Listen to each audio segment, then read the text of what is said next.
Hi guys! Today I want to present to you about supply, demand and elasticity. But first, before I present to you about supply, demand and elasticity, I want to introduce myself. My name is Adisaputra and I'm from Professional Accounting from Ubaya. Now, let's get to the point. So, what is demand? Demand is an economic principle referring to a consumer's desire to purchase goods and services and willingness to pay a price for a specific good or service. Next, we have quantity demand.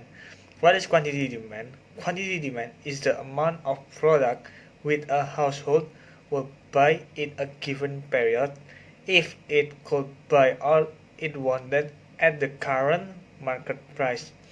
Next, we also have the law of demand.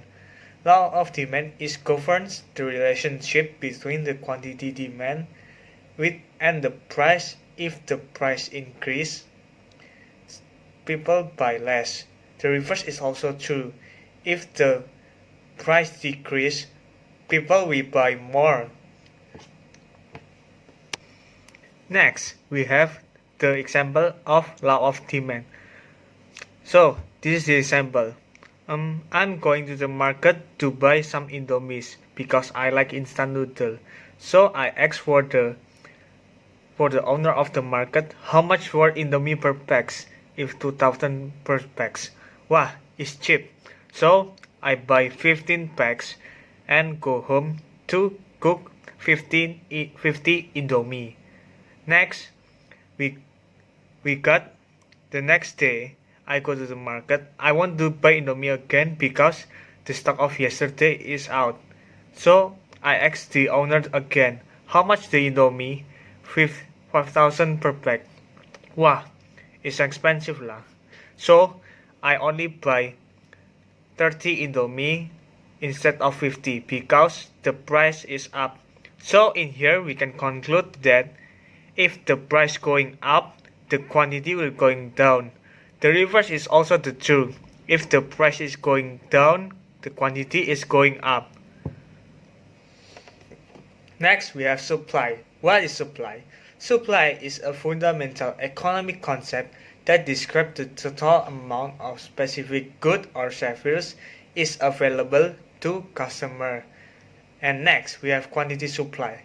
Quantity supply is the amount of a particular product that a firm was willing and able to offer for sale at a particular price during the given period.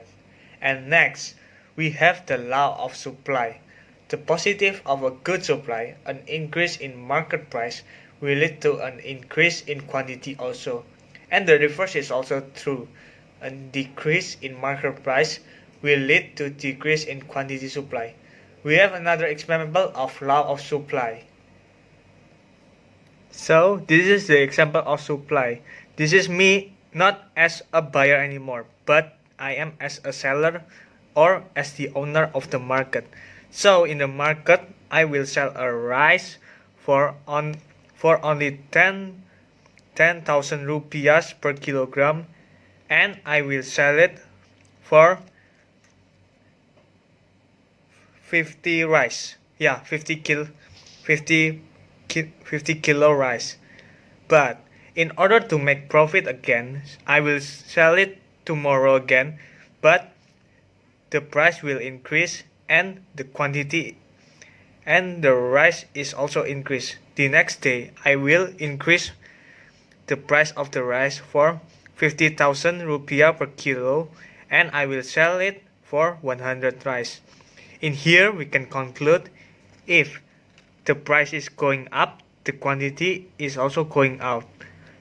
But if the price is going down, the quantity is also going down.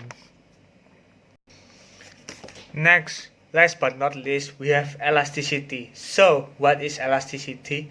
Elasticity is a measure of responsiveness of demand and supply of a good or service to an increase or decrease in its price.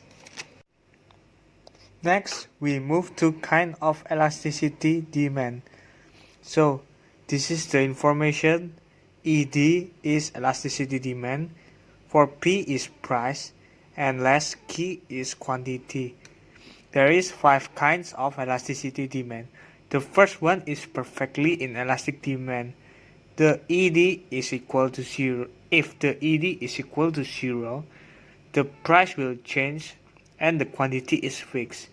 Then in elastic demand, if the ED is lower than 1, the percentage of delta price is higher than the percentage of delta quantity. Next, we have unitary.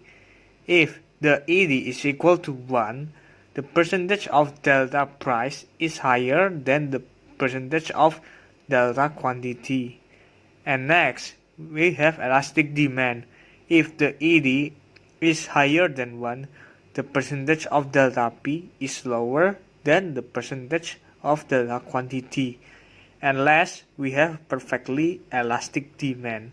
If the ED is equal infinity, the price will be fixed and the quantity will change. If there is supply demand, there is also kind of supply elasticity. Next, we move to kinds of supply elasticity. So in here there is no ED, but there is ES, that is elastic supply. You can see there. There is five kind of elasticity supply. The first, if the perfectly inelastic supply, if the ES is 0, then we can call it perfectly inelastic supply. Then if the ES is lower than 1, we can call it inelastic supply. Next, if the ES is 1, then we can call it unitary. Then if ES is higher than 1, we can call it elastic supply. Last, if the ES equal to infinity, we can call it perfectly elastic supply. So guys, thank you for watching. That's all for my presentation. Sorry if there is any mistake words or any wrong words in my presentation. See you guys. Bye bye.